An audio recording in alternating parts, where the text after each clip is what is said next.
गुरुजी, हिंदी रीति रिवाजों में अलग अलग भगवान के अलग अलग रीति रिवाज है पूजा करने के। अगर हम हनुमान जी की बात करें तो किस रीति रिवाज से, हमें किस विधि विधान से इनकी पूजा करनी चाहिए? बेटा, सबसे पहले जो सवाल तुमने किया नहीं है, मैं उसका जवाब जरूर देना चाहूंगा।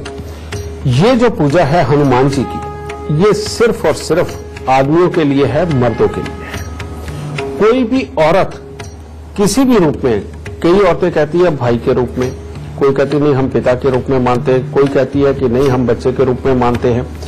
बेटा, किसी भी रूप में ये हनुमान जी की पूजा नहीं कर सकती कोई भी औरत। और खास तौर पे जो अभी ब्याहता नहीं है लड़कियां वो, और जो ब्याहता हैं वो तो किसी भी सूरत में नहीं, क्योंकि कुदरत ने एक विधान बनाया हुआ है कि औरत के अंदर मंगल टिकता ही नहीं, और उसी की वजह से वो औरत है।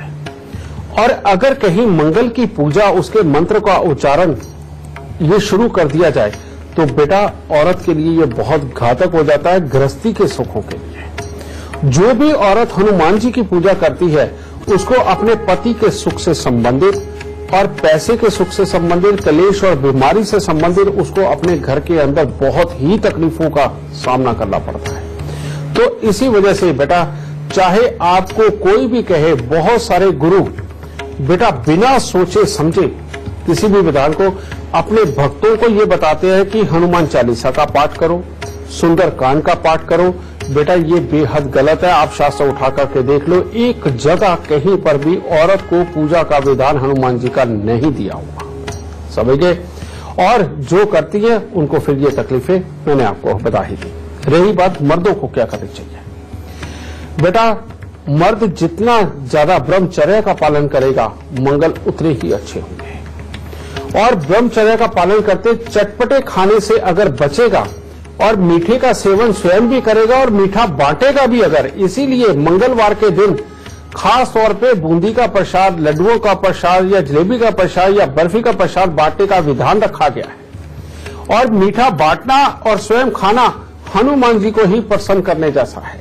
और जो भी इंसान को मीठे का शौक ज्यादा है और मीठा खाता भी है, खिलाता भी है, बेटा हनुमान जी की कृपा उसके ऊपर वैसे ही होती है। और जिसके ऊपर हनुमान जी की कृपा हो जाए बेटा, ना वो दिमाग से कमजोर रह सकता है, ना ही अपने शारीरिक बल से कमजोर रह सकता है।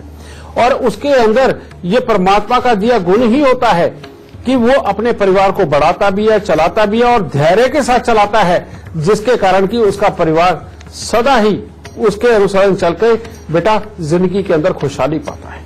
ठीक है, इसलिए। और तीसरी बात बेटा, मंगलवार का व्रत मर्दों के लिए अमृत कारक होता है।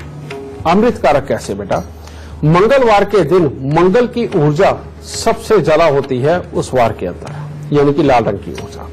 अगर इसका व्रत करना है तो बेटा सच बात है कि उन दिनों में हल्के लाल रंग के, पिंक कलर के, इस तरह के कपड़े, अगर और कुछ नहीं तो बिल्कुल सफेद रंग के वस्त्र ही धारण कर लें, ये बहुत ज्यादा जरूरी है।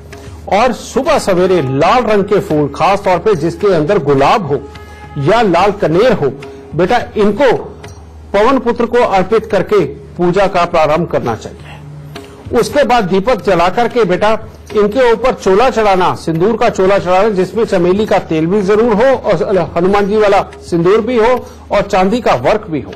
बेटा ये अर्पित करना परमात्मा को बेहद जरूरी। और उसके बाद में सुबह के वक्त में अगर हो सके तो थोड़े से हलवे का भोग परमात्मा को लगवा करके सुबह के वक्त में वो बांटे, जो देसी घी में बना हुआ होना चाहिए। उसके बाद में हनुमान चालीसा का पाठ या सुंदरकांड का पाठ सबसे उत्तम फल देने वाला है बेटा, क्योंकि इसके जो दूसरे मंत्र है बेटा वो तांत्रिक मंत्रों में भी आते हैं, शास्त्र मंत्र में भी आते हैं, लेकिन उनका विधान किसी खास वजहों के लिए किया जाता है। आम सात्विक गृहस्थी के लिए बेटा सुंदरकांड का पाठ और हनुमान चालीसा का पाठ सर्वोत्तम माना गया है एक आम गृहस्थी वाले इंसान के लिए, इसलिए मैं यही रेकमेंड करूंगा।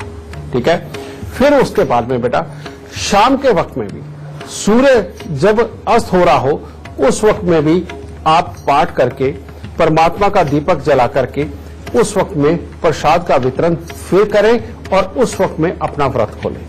और जिस दिन ये व्रत हो बेटा उस दिन आप दूध का सेवन कर सकते हैं, बर्फी का सेवन कर सकते हैं, फ्रूट का सेवन कर सकते हैं, सिर्फ मीठा ही मीठा, समझ गए, क्योंकि हनुमान जी को मीठे से ही प्यार है।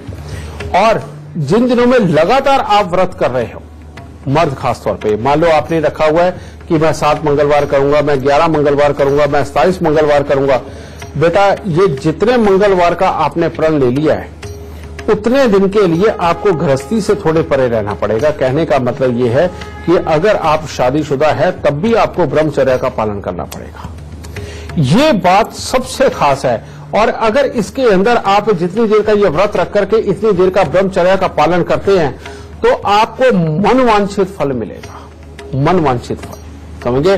तब हनुमान जी आप पर आप पूरी तरह से आपके ऊपर कृपा बरसाएंगे और जिस कार्य के लिए आपने साधक ने ये व्रत रखा है उसको वो संपूर्ण करने में अपना पूरा पूरा आशीर्वाद आपको प्राप्त होगा।